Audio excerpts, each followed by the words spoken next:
오늘 함께 은혜 나누실 말씀은 성경 마태복음 1장 1절에서 6절 말씀 제가 봉독해 올리겠습니다. 아브라함과 다윗의 자손 예수 그리스도의 세계라.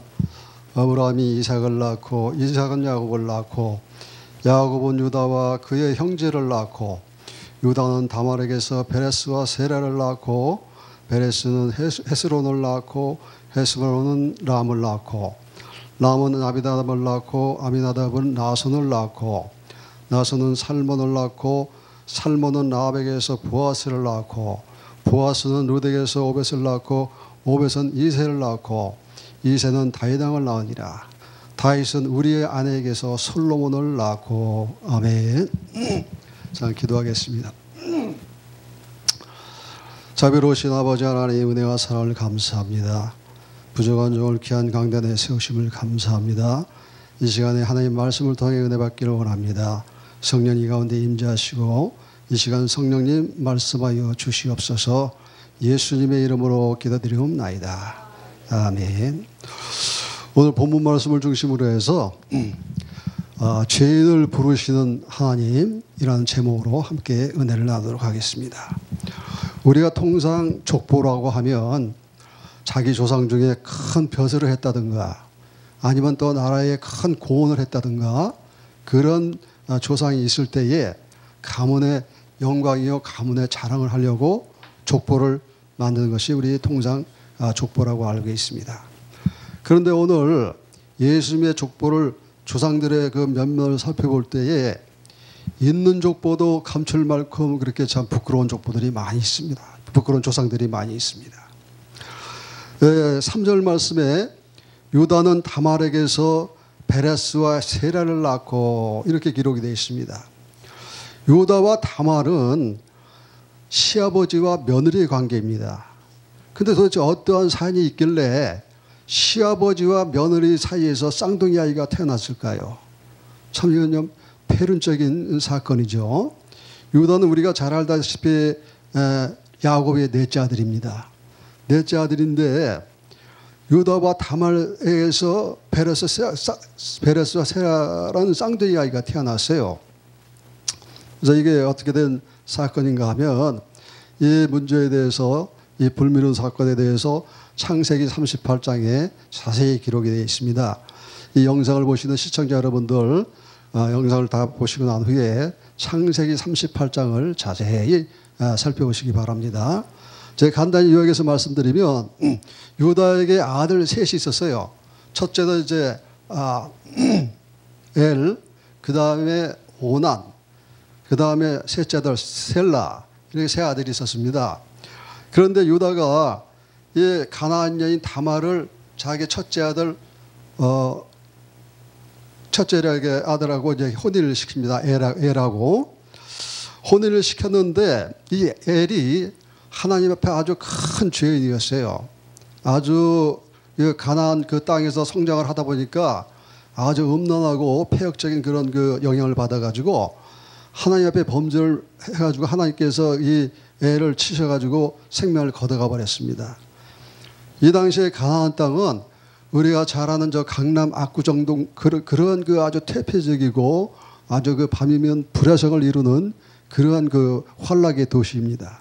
그런 데서 이제 이렇게 아이들을 성장해 하다 보니까 우리가 맹모 삼천주기라는 말도 잘 알듯이 자녀를 위해서는 환경이 우선 중요합니다. 어디서 자녀를 기르는가 이것이 아주 중요하지요. 그래서 이 엘이 하나님 보시기에 아주 큰 죄를 지었기 때문에 아주 성적으로 문란하고 우상 섬기고 이런 그 죄를 졌기 때문에 하나님께서 그 생명을 걷어가셨습니다. 하나님께서 생명을 걷어가실 때, 한 생명을 걷어가실 때 가장 큰 죄는 우상 숭배입니다. 그 다음에 이제 성적 타락이죠. 소돔과 고모라가 그랬고 대로마 제국이 그렇게 멸망을 했습니다. 그래서 한 시대에 나타난 멸망의 징조는 우선 성적 타락으로 나타납니다. 할렐루야. 우리나라도 지금 그 동성애 뭐 이런 그 쓰나미처럼 몰려오는 그 아주 퇴폐적인 성문화가 정말 그 우리 생각 이상의 차원을 넘어서고 있는 그런 환경입니다. 내일이라도 우리 서울 시대에 소돔과 고모라 같이 유황불못이 떨어져도 전혀 이상하지 않은 그러한 그 대표적인 환경을 우리가 지금 대한민국이 지나고 있다는 것입니다. 그래서 하나님께서 애를 생명을 거둬가셨어요. 그래서 이 구약에서는 그 형이 죽으면 그 동생이 그 계대 결혼이라고 그래가지고 이을 계자 형이 죽으면 그 대를 잇기 위해서 동생이 그 형수를 취해서 결혼하는 그런 제도가 있었습니다. 그래서 이제 유다가 장남 엘이 죽으니까 차남 그 오난을 갖다가 다말에게 다시 혼인을 시킵니다. 그런데 이 오난도 자기 형 엘 못지않게 아주 하나님 앞에 큰 죄인이었어요. 이걸 생각할 때 우리가 여기서 주목해야 됩니다. 이 당시에 유다는 야곱의 12지파의 아들, 12명의 한 아들인데 이 유다의 위치가 어떠냐면 지금 우리가 총회장 한 그 교단의 총회장에 위치해 있는 그런 유다라고 해도 우리가 과언이 아닙니다. 그냥 목사 아들이죠. 그런데 어떻게 목사 아들 둘을 하나님께서 오죽했으면은 그들을 쳐서 생명을 거둬가셨겠습니까? 그러니까 유다 그 자체가 애굽에서 그 가나안으로 내려가서 그 가나안 여인은 수아라는 여자를 취해서 결혼한 그 자체부터가 그 잘못된 것이죠. 하나님의 그 은혜를 그 범위를 지경을 떠나서 가나안으로 내려가서 아이들을 낳고 거기서 성장시키고 그런 그 환경에서 키웠기 때문에 그렇게 되는 것입니다. 가나안 소돔과 고모라도 룻이 자기 그 삼촌 자기 작은 아버지 큰 아버지 아브라함을 떠나서 소돔과 고모라로 가가지고 거기서 큰 부를 이루었지만 그 두 딸들이 거기서 성장하는 음란한 그 환경에서 성장해가지고 나중에 또 그렇게 아버지와 불미스러운 긍친상간을 하고 그래서 거기서 롯은 모든 것을 다 잃었습니다. 거기서 재산은 엄청나게 많이 부를 쌓았지만 가정을 잃어버리고 재산을 잃어버리고 모든 것을 소돔과 고모라에서 완전히 망했던 것입니다. 그래서 이제 그 오난하고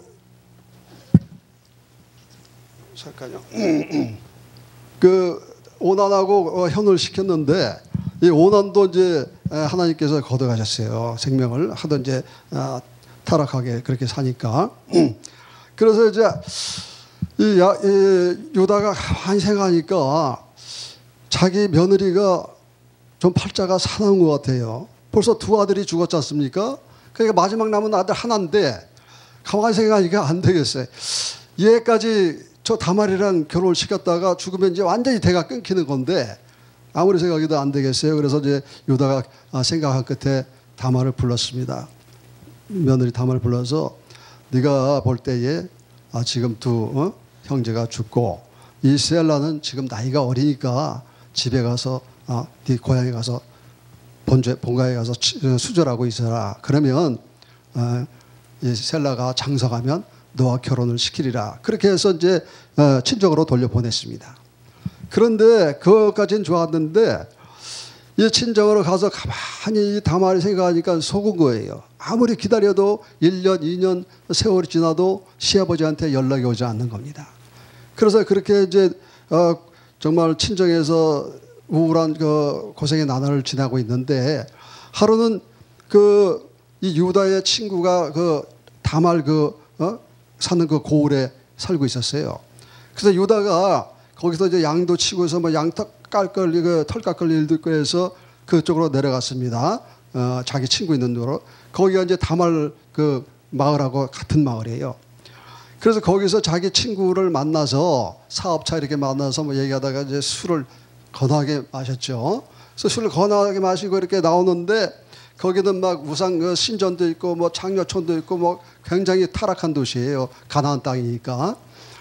그런데 이제 다말이 소문을 듣고 자기 시아버지가 자기 사는 마을로 온다는 거예요. 그 소문을 듣고 이 다말이 이제 시아버지에게 복수를 시작합니다.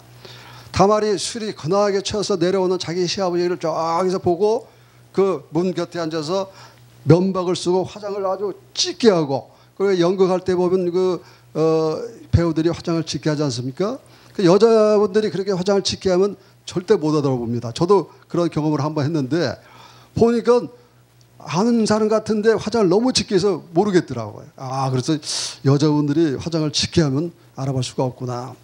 그래서 이 다말이 화장을 짙게 하고 면박을 쓰고 이제 이렇게 창녀 옷을 입고 길 골목에 이렇게 딱 기다리고 있었어요. 그래서 술이 취하고 내려오는 시아버지를 유다를 유혹을 한 거예요. 그래서 유다는 다행히 창녀인 줄 알고 설마 자기 며느리라고는 꿈에도 생각을 못했죠. 그렇게 해서 이제 다말과 동침을 하게 됩니다. 그러니까 이것이 우리가 여자가 한우 품으면 온유에도 서리가 내린다는 말이 있듯이 정말 엄청난 그 폐륜적인 방법으로 그렇게 시아버지에게 복수를 해서 쌍둥이 아이가 베레스와 셀라가 태어나게 된 것입니다. 그러니까 이 다말도 그 가나안 그 태폐적인 그 도시 그 환경에서 자랐기 때문에 거기에 대한 죄책감을 별로 느끼지를 못하고 오히려 자기의 그 어떤 정말 안위를 위해서 복수를 위해서 이렇게 이런 일을 저지른 것입니다. 이렇게 우리가 예수님의 조상들을 살펴볼 때 참 부끄러운 조상들이 있어요. 우리가 정말 누구한테 보여주기 어려운 그런 참 조상들이 있습니다. 그리고 이제 5절 말씀에 살몬 라합에게서 보아스를 낳고 이렇게 기록되어 있습니다. 여기서 라합은 우리 개역 성경에는 기생으로 되어 있지만 킹제임스 버전에는 창녀로 나와 있어요. 뭐 기생이나 창녀가 무슨 차이가 있겠습니까? 단지 레벨의 차이일 뿐이죠. 거기서 거기 다 똑같은 것이죠. 그래서 예수님의 족보에 이렇게 또 창녀도 조상으로 올라가 있습니다. 그리고 마지막으로는 이새는 다윗 왕을 낳으니라. 다윗은 우리아의 아내에게서 솔로몬을 낳고. 우리아가 누굽니까? 우리아가 지금 전쟁 중에 자기를 위해서 자기 왕 다윗 왕을 위해서 최전방에서, 그러니까 이 우리아야 계급의 대대장 정도 될 겁니다. 한 부대를 이끄는 그런 그 정도 계급인데, 이렇게 지금 치열한 전쟁터에 나가서 자기를 위해서 나라를 위해서 싸우고 있는 우리아 장군입니다. 그런데 자기는 이제 다 군대를 출전시키고 자기는 그 왕궁에서 한적하게 정말 휴식을 취하면서 그 왕궁에서 그 다락을 왕궁 그 난간을 건질다가 그 바세바에 목욕하는 장면을 보고 거기서 이제 범죄가 시작이 된 것입니다. 사무엘하 11장에 이 말씀이 또 자세히 기록이 되어 있죠. 그래서 이제 이 우리아의 아내 바세바에게서 이제 솔로몬을 낳았다, 이렇게 기록이 되어 있습니다. 그 이제 다윗이 우리아의 아내를 바세바를 궁으로 불러들여서 간음을 했습니다. 그러면 그것으로 거기서 빨리 돌이켜서 회개를 했을 터인데, 그 죄를 은폐하기 위해서 자기의 그 왕좌를 지키고 자기의 체면을 생각해서 이 우리아를 완전히 살해를 하려고 계획을 한 것입니다. 그렇게 해서 이제 다윗이 우리아를 완전히 살해하기로 이제 마음을 먹고 1차적으로는 우리아를 불러서 우리아에게 회유를 합니다. 네가 여기서 더 휴식을 취하고, 그렇게 해서 이제 이렇게 이제 너희 집에 들어가서 너희 부인과 같이 휴식을 취하고 며칠 휴가를 지내고 그렇게 전장으로 가라. 그렇게 했는데 이 우리아가 뭐라고 얘기를 하냐면, 지금 내 동료들은 전쟁터에서 피를 흘리고 싸우고 있는데 어떻게 내가 내 집에 들어가서 부인과 그렇게 휴식을 취할 수 있습니까? 저는 그럴 수 없습니다. 그리고 이 우리아가 자기 집에 가지도 않고 그 궁궐내 경비대 숙소에 가서 잠을 잤어요. 그러니까 이 다윗은 자기 죄를 완전 범죄로 은폐하려고 이 우리아를 집으로 보내서 그 부인과 동침하게 만들어서 자기의 죄를 흐리려고 했는데 그것이 계획이 수포로 돌아간 것입니다. 두 번을 그렇게 했는데 두 번 다 우리아가 거절을 하고 집으로 가지 아니하고 경비대 숙소에서 잤습니다. 그리고 전장터로 돌아갔습니다. 그러자 이제 그 다윗이 바사베가 이제 임신한 사실을 알고 이제는 돌이킬 수 없는 그 상황이 돼가지고 다윗이 이제 군대 사령관 요압 장군을 시켜가지고 이 우리아를 전쟁 최전방에다 앞에 보내가지고 적의 칼에 맞아 죽게 하라 이렇게 살인 교사까지 하게 됩니다. 그래서 죄는 말이죠. 그 살인을 한 사람보다 그 살인을 교사한 사람, 살인을 하라고 지시한 사람이 죄가 더 큽니다.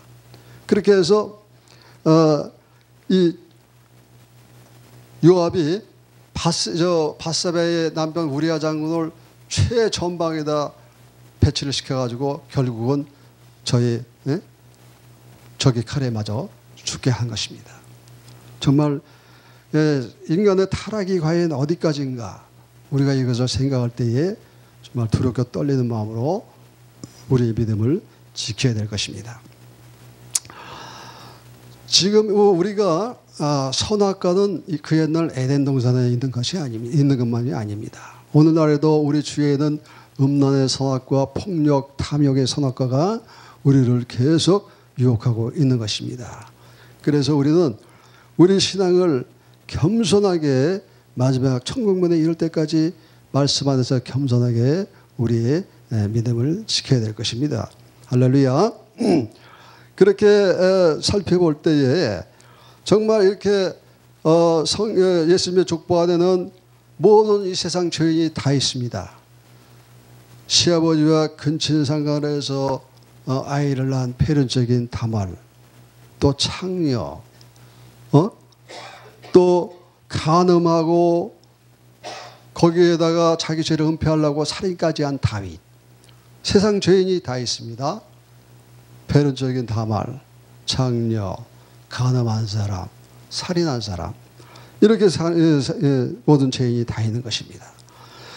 그러면 이렇게 성경에 이렇게 하나님 예수님의 족보를 이 부끄러운 족보를 하나도 남김없이 적나라하게 기록하는 의도는 과연 무엇인가? 이것을 우리가 생각해 봐야 됩니다. 이 성결한 이 성경에 이렇게 인간의 그 더럽고 추악한 탐욕적인 모든 죄들을 다 하나도 빠짐없이 기록하는 의도는 과연 무엇인가? 그것을 우리가 생각할 때에 이것은 하나님께서 세상 모든 죄인들을 향하여 그 베푸시는 깊은 은혜와 그 은혜와 사랑이라는 것을 우리가 말씀을 통해서 깨달아야 합니다. 우리가 전도를 할 때에 많은 사람들 전도를 하죠. 예수님 믿고 구원 받으십시오. 이렇게 뭐 경로당이나 정거장, 버스 정류장이나 공원에 가서 이렇게 전도를 할 때 전도를 받는 분들이 한 두세 명 있을 때 대부분 그분들이 하는 얘기가 나는 죄가 많아서 교회 못 나갑니다. 자기가 자기의 죄를 너무 잘 알기 때문에 나는 죄가 많아서 교회 못 나가요. 뭐 이런 소리를 우리가 많이 듣습니다. 그렇게 이 사람들은 자기 그 옛날에 하나님을 모르고 지었던 그 죄들에 대해서 그 죄들이 이 사람들의 발목을 잡고 있는 겁니다. 그러니까 이 사람들이 항상 자기 정죄에 빠져서 나는 죄가 많아서 교회 못 나간다 이런 생각을 늘 가지고 있어요. 그렇기 때문에 이 성경에 이렇게 그 사람들이 성경을 나중에 읽어서 성경을 읽어보니까 이런 죄인들이 다 있었구나. 살인한 사람, 간음한 사람, 창녀, 또 시아버지의 근친상간에서 복수한 폐륜적인 다말. 이걸 볼 때 그 사람들이 위로를 받겠습니까? 안 받겠습니까? 나도 소망이 있구나. 그래서 하나님께서 그 세상 모든 죄인들, 자기 정죄의 발목이 잡혀서 눌려있는 그 영혼들에게 그 베푸시는 하나님의 놀라운 사랑과 그 깊이의 은혜가 이 예수님의 족보에 담겨 있다는 사실을 우리는 깨달아야 할 것입니다. 할렐루야. 그렇게 해서 우리가 교회에 나올 때 뭐 이 세상에 누가 하나님을 모를 때에 죄 안 짓고 죄악 가운데 살지 않은 사람이 누가 있습니까? 하나님을 모를 때는 나의 지식과 나의 모든 생각이 내 삶의 기준이기 때문에 이렇게 저렇게 합리화시켜 가면서 죄를 짓고 사는 것은 이 영상을 보시는 시청자 여러분이나 저와 모두 같은 것일 것입니다. 우리가 이 세상을 살아올 때 하나님을 모르고 살아올 때에 우리 마음속에 내가 생각해도 나를 용서할 수 없는 죄, 그 죄는 모두 한두 가지 다 가슴속에 담고 있을 것입니다. 예수님께서 왜 십자가에 돌아가셨습니까? 이렇게 묻는 사람들이 있어요. 예수님께서 십자가에서 피 흘려 그 희생양이 되시고 고통받으시고 십자가에서 죽으신 이유, 그 뜨거운 보혈의 피를 십자가에 흘려주신 이유, 그것은 바로 당신이 생각해도 당신을 용서할 수 없는 죄, 그 죄를 사해 주시기 위해서 예수님께서 십자가에서 돌아가신 것입니다. 할렐루야. 우리 또 마찬가지입니다. 이 세상의 성경 말씀에도 모두 죄 가운데 있다고 그랬습니다. 그래서 오늘 마태복음 1장에 이 예수님의 부끄러운 족보는 세상 모든 죄인들을 향한 하나님의 깊은 구원의 은총이요 사랑이라는 것을 깨닫기를 주님의 이름으로 축원을 드립니다. 그래서 우리가 이 세상에 하나님께서 성경 말씀에 마태복음 9장 13절 말씀에는 내가 의인을 부르러 온 것이 아니요 죄인을 부르러 오셨다. 예수님께서 그렇게 말씀하십니다. 우리 모두 하나님을 모를 때는 모두 같은 죄인이었습니다. 그래서 우리가 이제 자기 정죄에서 벗어나서 나는 죄가 많아서 교회 나갈 수 없다, 이런 소리는 더 이상 할 수가 없습니다. 이 성경 안에는 이 세상 모든 흉악한 죄들이 다 있기 때문입니다. 이분들이 다 그 죄에서 떠나서 회개하고 이렇게 하나님 앞에 나올 때 예수님의 조상으로 예수님의 조상의 반열에 이렇게 올라가게 된 것입니다. 할렐루야. 그래서 우리도 정말 여러분 영상을 보시는 여러분들, 하나님께서 여러분과 저에게 바라는 것은 아무것도 없습니다. 단 한 가지, 정말 하나님 앞에 회개하고 결단하고 그 죄에서 이제 더 이상 그 죄 환경에서 머무르지 않고 그 죄 환경을 떠나서 하나님을 섬기면서 살아가겠노라 하는 그 결단, 그 회개에 있을 때에 하나님께서는 여러분들의 모든 죄를 용서하시고 하나님의 자녀로, 천국 백성으로 기꺼이 삼아 주실 것입니다. 그래서 히브리서 8장 12절 말씀에는 어떻게 약속을 하고 계시냐? 진실로 하나님 앞에 회개하고 돌아가는 영혼들의 죄를 히브리서 8장 12절 말씀에는 내가 다시는 너희 죄를 기억하지 않겠노라, 이렇게 약속을 하시는 것입니다. 할렐루야. 여러분, 지금 이 시간에도 이 영상을 보시는 여러분과 저에게 하나님은 말씀하십니다.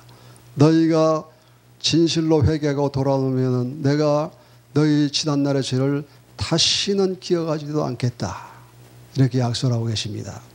진실한 회개는 여태까지 내가 지었던 죄, 그 죄에서 완전히 돌이키는 것을 진실한 회개라고 말하는 것입니다. 이제는 다시는 그 죄를 짓지 않겠노라고 마음에 결단하고 죽음을 정말 감수해서라도 내가 그 죄는 다시 짓지 않겠노라고 하나님 앞에 결단하고 돌아올 때에 오늘 하나님께서 세상 모든 죄들을 향해서 말씀하십니다. 내가 너희 죄를 다시는 기억하지 않겠노라. 아멘.